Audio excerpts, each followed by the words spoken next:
Olá, meus amigos, Shalom Aleichem, sejam todos bem-vindos mais uma vez ao nosso devocional diário. Hoje iniciamos o capítulo 12 do livro de Josué e quando damos uma rápida olhada nesse texto, nós vemos que nas Bíblias comuns nós temos apenas dois temas: os reis vencidos por Moisés e os reis vencidos por Josué. E que lições há de se aprender de um capítulo que só relata que Moisés conquistou 7 cidades e depois diz apenas dos nomes dos 31 reis que Josué derrotou? Algumas lições a gente pode aprender, mas hoje a gente começa a fazer comparações.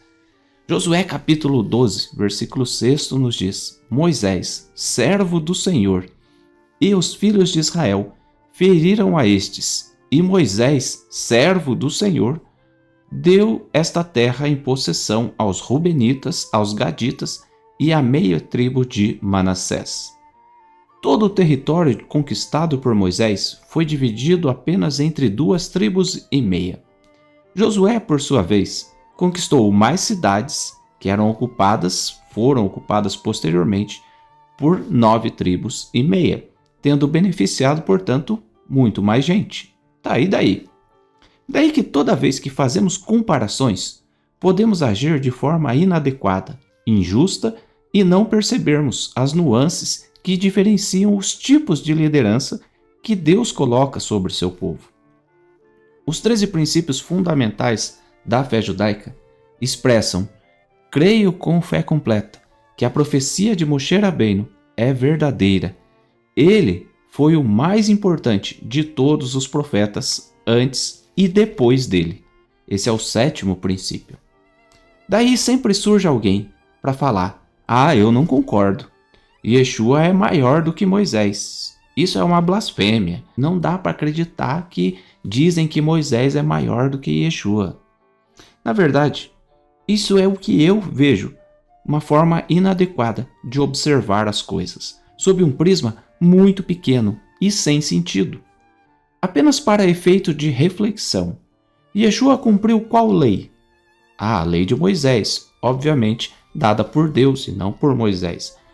No reino do Mashiach, Isaías fala que a Torá será cumprida em toda a terra.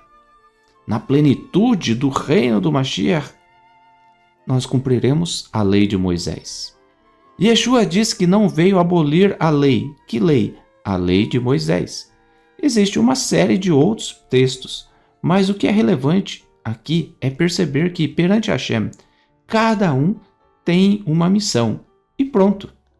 Exaltar Moisés não significa necessariamente diminuir a relevância do Mashiach. Se formos capazes de entender isso, diminuiremos consideravelmente nossos problemas dentro da comunidade. Quantas e quantas pessoas saem da sinagoga porque Orochi elogiou publicamente a outro membro e ela mesma nunca foi elogiada?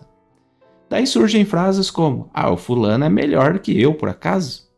Será porque ele fez tal coisa tem que elogiar numa prédica?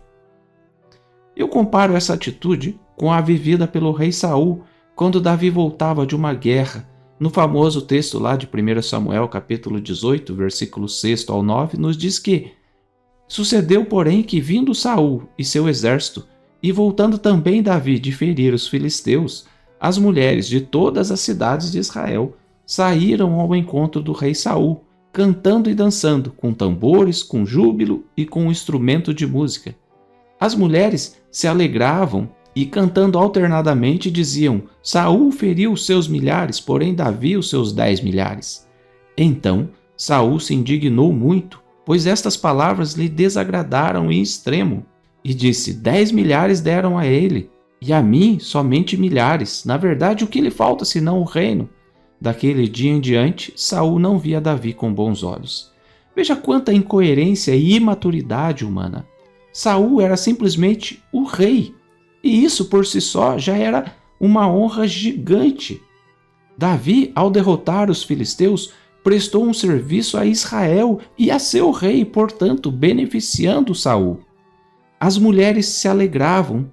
Perceba, a alegria dos outros te incomoda? Saul ficou indignado com o que elas cantavam. O texto diz que elas vieram cantando em direção a ele, exaltando ao rei. E Saul fica indignado. Um detalhe relevante aqui é que também eram as mulheres cantando e não tinha nada a ver com Davi se exaltando. Saul passa a não gostar de Davi, mas não devia ele ser grato ao seu grande e corajoso guerreiro? Nós voltaremos a falar de Moisés e Josué, mas por ora, quando você se compara a alguém, qual é o seu sentimento? Raiva da pessoa? Sente-se feliz pelo outro e inspirado a ser melhor?